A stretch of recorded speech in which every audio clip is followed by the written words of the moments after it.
बनाते हैं तो अपने चारों तरफ एक अपना इलेक्ट्रिक फील्ड शो करता है। उस इलेक्ट्रिक फील्ड को शो करते हैं कुछ इमेजिनरी लाइंस, तो उसको टोटल बोलते हैं इलेक्ट्रिक फील्ड लाइंस। सेम यहाँ पे है, अगर हमने एक मैग्नेट रखी, मैग्नेट अपने चारों तरफ क्या करती है, अपना एक इफेक्ट शो करती है, मैग्नेटिक इफेक्ट, उसको शो करने के लिए कुछ इमेजिनरी लाइंस बनाई, उनको बोला गया मैग्नेटिक फील्ड लाइंस। किस तरह चलता है, मान लीजिए अपने पास एक मैग्नेट है, ये अपने पास एक बात है, दो पोल्स होते हैं नॉर्थ एंड साउथ। हम देखते हैं कि मैग्नेटिक लाइंस बनती है कुछ इस तरह से नॉर्थ से साउथ की तरफ, और इंटरनली चलती है वो साउथ से नॉर्थ की तरफ। सेम इसमें नॉर्थ से साउथ और इंटरनली चलेगी वो, तो इस तरह से मैग्नेटिक लाइंस बनती है। और जो इसका मैग्नेटिक फील्ड है उसको शो करते हैं with help of magnetic field lines की हेल्प से। अब इसकी कुछ प्रॉपर्टीज आती है, हमें जस्ट पता चला magnetic field lines are the imaginary lines which is used to represent the magnetic field around any magnet. अब अपने पास बात करते हैं current carrying conductor. Current carrying conductor भी किसी तरह बिहेव करता है, एक मैग्नेट की तरह बिहेव करता है, अपना मैग्नेटिक इफेक्ट शो करता है, तो सो मैग्नेटिक फील्ड शो कर रहा है, वो भी मैग्नेटिक लाइंस की हेल्प से रिप्रेजेंट करेंगे। तो इसकी कुछ प्रॉपर्टीज है, मैग्नेटिक फील्ड लाइंस की कुछ प्रॉपर्टीज है, चलिए वो पढ़ते हैं।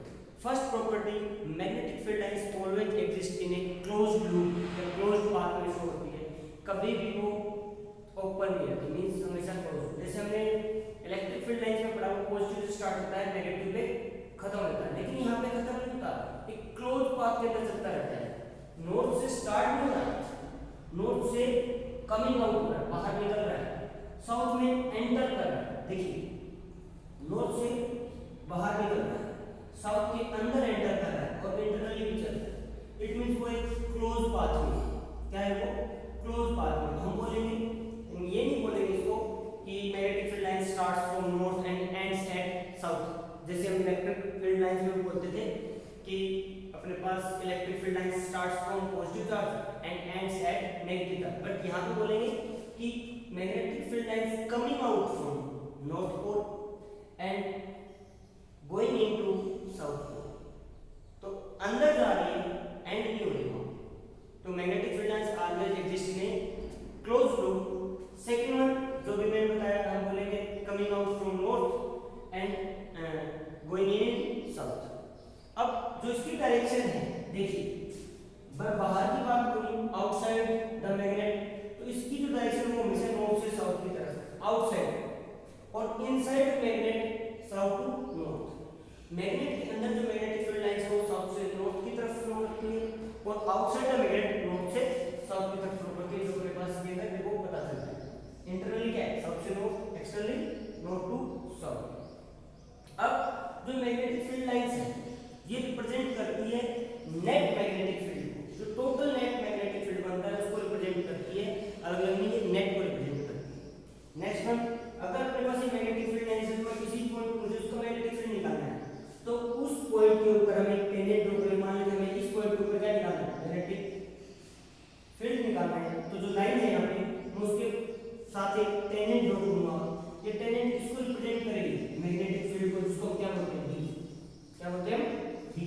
तो मैग्नेटिक फील्ड जो होगा वो क्या टेंजेंट होगा, कोई मैग्नेटिक लाइन जो उसके साथ हमारे उसी डायरेक्शन में मेरे पास एक टेंजेंट ड्रॉ कर दो, जिस डायरेक्शन में मैग्नेटिक फील्ड लाइंस की डायरेक्शन है, तो हमें क्या मिल जाएगा, magnetic field. Tangent along the magnetic field lines gives direction of magnetic field only. अब यहाँ पे मैग्नेटिक फील्ड की डायरेक्शन होती है, जबकि हमने थोड़ा याद होगा आपको, पॉजिटिव एंड नेगेटिव चार्ज में क्या किया था, कुछ इस तरह से किया था याद है। इस पॉइंट के ऊपर भी हमें क्या मिलता था, इलेक्ट्रिक फील्ड मिलता था।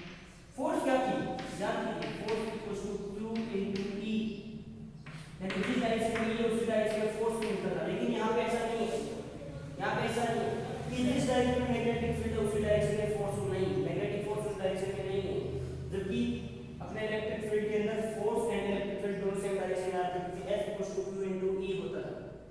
तो उसको हम बोलते हैं इलेक्ट्रिक लाइंस ऑफ फोर्स भी बोल देते थे, इलेक्ट्रिक फील्ड लाइंस को इलेक्ट्रिक लाइंस ऑफ फोर्स भी बोलते थे, बट यहाँ पे इसको हम ओनली मैग्नेटिक फील्ड लाइंस बोलेंगे, मैग्नेटिक लाइंस ऑफ फोर्स नहीं बोलेंगे। क्यों? क्योंकि इसमें मैग्नेटिक फील्ड और फोर्स की डायरेक्शन दोनों की सेम नहीं होती, जबकि अपने पास इलेक्ट्रिक फील्ड के लिए सेम होती है। जो अपने पास दो पोल्स बने नॉर्थ एंड साउथ, ये अपने पास क्या है, पोल्स, इनको क्या बोलते हैं, पोल्स बोलते हैं। तो नेक्स्ट है two magnetic field lines never intersect each other. कोई भी दो मैग्नेटिक फील्ड लाइंस मान लेते हैं, एक ये मैग्नेटिक फील्ड लाइंस है, दूसरी ये मैग्नेटिक फील्ड लाइंस है, दोनों कभी भी इंटरसेक्ट नहीं करेंगे। क्यों? देखिए इस लाइन के लिए मेरे पास मैग्नेटिक फील्ड की डायरेक्शन बनी है और इस नीचे वाले मैग्नेटिक फील्ड के लिए इसके लिए मैग्नेटिक फील्ड की डायरेक्शन बनी है, ये दोनों की डायरेक्शन अलग, but this is not possible. एक पॉइंट के ऊपर दो मैग्नेटिक फील्ड अलग अलग मैग्नेटिक डायरेक्शन में, अलग डायरेक्शन में नहीं हो सकती, ये पॉसिबल नहीं है। तो it means any two line magnetic lines never intersect each other. Magnetic field lines never intersect each other. एक और इसमें प्रॉपर्टी आती है मैग्नेटिक फील्ड की स्ट्रेंथ, कितना मैग्नेटिक फील्ड अपने पास स्ट्रांग हुआ वो डिपेंड करता है नंबर ऑफ फील्ड लाइंस पे, नंबर ऑफ फील्ड लाइंस के ऊपर। देखिए मान लीजिए अपने पास ये मैग्नेटिक फील्ड की लाइंस है,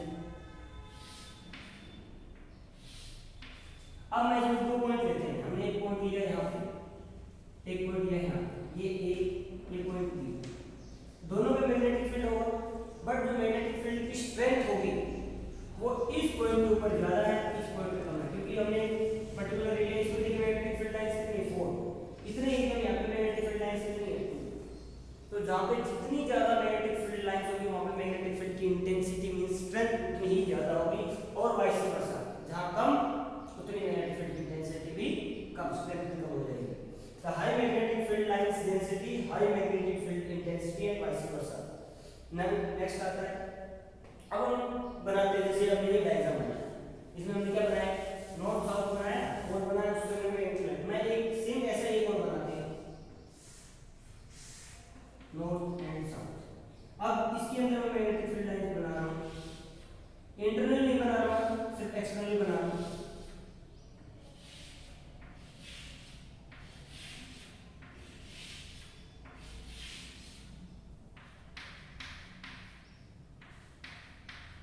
इसमें और इसमें क्या डिफरेंस लग रहा है, मैं इंटरनली बना, इंटरनली समझाने है इसमें। इसमें मेरे पास मैग्नेटिक लाइंस कितनी आ रही है, टोटल 4, यहां से टोटल कितनी कर रही है 8 इनकमिंग आ रही है, आउटगोइंग आ रही है। इन दोनों में डिफरेंस क्या है, इसमें मैग्नेटिक फील्ड लाइंस ज्यादा है, इसमें इसका मैग्नेटिक फील्ड स्ट्रांग है। ये किस पे डिपेंड करेगा, ये डिपेंड करता है नॉर्थ एंड साउथ पोल के ऊपर। इस पोल की स्ट्रेंथ कितनी, जितनी ज्यादा इसकी स्ट्रेंथ होगी तो उतनी ज्यादा उसमें मैग्नेटिक लाइंस बनेगी। तो अगर अपने पास ऐसे दो मैग्नेट दिखे तो पूछे किसका मैग्नेटिक स्ट्रेंथ ज्यादा है, किस पोल की स्ट्रेंथ ज्यादा है, तो हम करेंगे ये वाली मैग्नेट, इसके जो पोल्स हैं ये नॉर्थ एंड साउथ पोल्स, इसकी स्ट्रेंथ ज्यादा है क्योंकि इसके पास मैग्नेटिक लाइंस ज्यादा है। तो नंबर ऑफ मैग्नेटिक लाइंस जो हम ड्रॉ कर रहे हैं, number of magnetic field lines जो ड्रॉ कर रहे हैं वो डिपेंड करता है उसकी पोल की स्ट्रेंथ। तो ये कुछ अपने पास मैग्नेटिक फील्ड लाइंस के बारे में। अब पढ़ते हैं अपने पास नेक्स्ट एक लॉ आता है एम्पियर सर्किट लॉ। हमने इलेक्ट्रोस्टैटिक्स में पढ़ा था, सबसे पहले पढ़ा था हमने कूलम्ब्स लॉ, उसी तरह का कुछ हमने यहाँ पे पढ़ा है बायोट-सावर्ट्स लॉ। फिर हमने वहाँ पे एक लॉ पढ़ा था गॉस लॉ, सेम उसी का कुछ जैसे कुछ एक लॉ आ रहा है एम्पियर सर्किट लॉ, सेम उसी तरह का कुछ है, उसी से रिलेट करता है। जैसे एक बायोट-सावर्ट लॉ को रिलेट करेगा, वो अपने पास कूलम्ब्स लॉ को रिलेट करके बनाता था, एक अपने पास क्लोज था। ये the line integral of a magnetic field B around a closed circuit is equal to permeability, mu naught is permeability times the total current passing through the closed path। अब देखो क्या है, क्या इसका मतलब, मान लेते हैं मेरे पास कुछ करंट है, मैं मान लेता हूं मेरे पास एक करंट है, देखिए मान लेते हैं मेरे पास करंट है, एक I1 करंट है, एक अपने पास I2 करंट, इधर अपने पास I3 करंट, इधर अपने पास I4 करंट। ये डॉट को क्रॉस समझते हो, क्रॉस का मतलब क्या है, करंट की डायरेक्शन इनवर्ड है, डॉट का मतलब उसकी डायरेक्शन आउटवर्ड है। ये 4 अपने पास टोटल करंट्स है। तो हम सबसे पहले क्या मानेंगे, एक लूप मानेंगे, मैग्नेटिक लूप। जैसे हमने वहां पे इमेजिनरी सरफेस किया था ना, goes surface, Gaussian surface, same यहाँ पे एक एम्पियर्स लूप कंसीडर करेंगे। मान लेते हैं एक एम्पियर सरफेस है, एम्पियर्स लूप क्या मानेंगे, इमेजिनरी, एक मैंने इमेजिनरी लूप कंसीडर कर लिया। अब इस इमेजिनरी लूप की आप अपनी तरफ से कोई भी डायरेक्शन ले सकते हो, कोई भी डायरेक्शन आप ले सकते हो। मान लेता हूं मैंने इस इमेजिनरी लूप की डायरेक्शन ली एंटी क्लॉकवाइज, ठीक है, एंटी क्लॉकवाइज। तो अब उसने बोला कि हमें जो मैग्नेटिक फील्ड निकालना है इन सब की वजह से, किसकी, इन चारों करंट की वजह से मैग्नेटिक फील्ड फाइंड आउट करना है। तो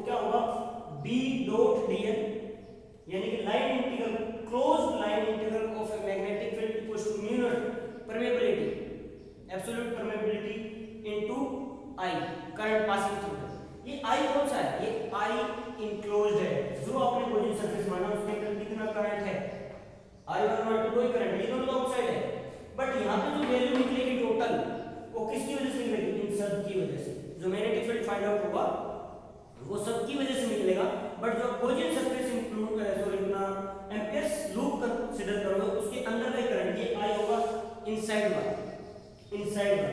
और इसका करंट की डायरेक्शन किसको पॉजिटिव किसको नेगेटिव लेना है? तो जो लूप की आपने एक डायरेक्शन एज्यूम की है उसी डायरेक्शन में जो करंट होगा, देखो ये जो करंट है ये अंदर की तरफ है, ये करंट क्या है? अंदर की तरफ है, सॉरी बाहर की तरफ ऐसे। इसकी वजह से मैग्नेटिक फील्ड कैसे बनाई है और इसकी वजह से मैग्नेटिक फील्ड बनाई है। तो यानी कि ये वाला करंट जो है आउटगोइंग वाला, इसकी वजह से मैग्नेटिक फील्ड मेरे लूप की डायरेक्शन में बन रहा है। तो मैं इसका I2 क्या लूंगा? पॉजिटिव और I1 तो टोटल करंट I, ये जो I है ये कितना होगा? I2 minus I3 I4 consider नहीं करूंगा, बट टोटल मैग्नेटिक फील्ड आएगा वो इन चारों करंट की वजह से मापेंगे। चलो इसका एक प्रूफ करते हैं। मान लेते हैं अपने पास एक कंडक्टर है जिसमें करंट फ्लो हो रहा है, हमने उसके चारों तरफ से अपना क्लोज एम्पियर लूप बनाया, ये क्लोज एम्पियर लूप जिसका रेडियस दिया r डिस्टेंस है। इस वायर के चारों तरफ हमने क्या बनाया है? लूप बनाया और लूप के आपने कोई भी एक डायरेक्शन एज्यूम कर ली। तो यहाँ पे मैंने करंट की वजह से करंट की तरफ थंब रखा और कर्लिंग ऑफ फिंगर किया तो डायरेक्शन ये बनी। तो मैंने भी इसी लूप की जो डायरेक्शन है एम्पियर लूप की डायरेक्शन वो कैसे रखी है? तो हम क्या करेंगे? हमने छोटा सा पार्ट लिया इसका dl, उस पार्ट के ऊपर अगर मैग्नेटिक फील्ड की डायरेक्शन होगी क्या होगी? हमें बिन निकालना, जो लूप बनाया तो मैग्नेटिक फील्ड की डायरेक्शन होगी उस पॉइंट के ऊपर टेंजेंट ड्रॉ कर दो। इस पॉइंट पे मैंने टेंजेंट ड्रॉ किया, ये किसकी डायरेक्शन आ रही है? अब ध्यान से देखो b और dl, dl की डायरेक्शन क्या है? लूप की डायरेक्शन वाली ये डायरेक्शन। b और dl के बीच में एंगल कितना है?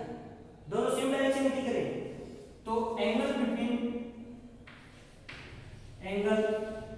बिटवीन b एंड dl कितना हुआ?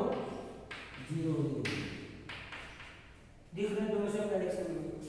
और एक करंट कैरिंग कंडक्टर की वजह से जो मैग्नेटिक फील्ड है जो हमने पार्ट से निकाला में निकाला था उसकी value v equal to mu naught divided by 2 pi r, जिस पॉइंट जितने डिस्टेंस पे वो निकाला था, मैंने डिस्टेंस लिया r।